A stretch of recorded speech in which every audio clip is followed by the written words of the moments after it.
អូខេសួស្តីបងឈុតនេះគឺជាឈុតដែលយកទៅលេងមុនភ្ជុំបានបងហើយតម្លៃវាក៏ធូរដែរមួយឈុតពេញអានេះឈុតបាស3ទឹកបង3ទឹកមានងុយមុខកាត់មួយទឹកពណ៌ខ្មៅជាមួយនឹង Ampli D350 AD 350នេះAmpli នេះវាពិសេសបងវាតំចេញថ្មីហើយប្រើភ្លើងអាគុយបានភ្លើងអាគុយ12 V អាចសាកអាគុយបានចានេះគឺយើងរៀបជាមួយនឹងថ្មឈុតនេះគឺតម្លៃ$70បងតម្លៃ$70នេះគឺបានមួយឈុតពេញទៅមកបងយកទៅវាយតាធុងអាចប្រើបានមានដូចភ្លើងមានតេឡេមានអីទៅមកស្អាតបងហើយបាននិយាយពីគុណភាពសលេងគឺធានាបងសលេងគឺលឺធ្ងន់ល្អលឺលះហើយច្រៀងបរោះទៀតបងច្រៀងបរោះឈុតនេះគឺតម្លៃធូរថ្លៃ$70ហ្នឹងខ្ញុំ free ដឹកហើយផ្សាយខ្សែជូនបងអញ្ចឹងណាបងអាចយកទៅច្រៀងលេងបានហើយមីក្រូច្រៀងបងចង់ថែមនៅក្នុងឈុតហ្នឹងថែមតម្លៃ10រៀលទៀតបានមីក្រូច្រៀងហើយឈុតទិញពីខាងខ្ញុំគឺមានធានាមានអីច្បាស់លាស់បង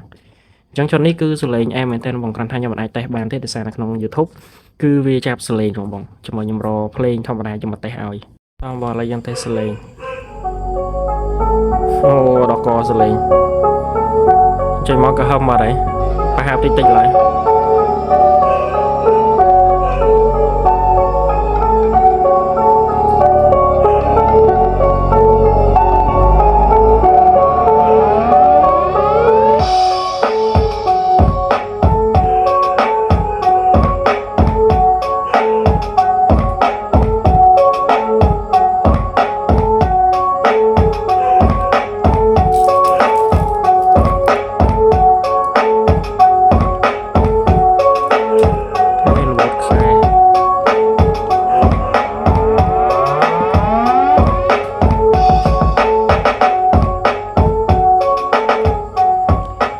អញ្ចឹងថាសលេងវាគឺជាតិមែនតើបងឈុតនេះគឺអត់សូវរើសថងទេយកទៅវាយថងលេងខ្លួនឯងអញ្ចឹងណាចំណេញលុយ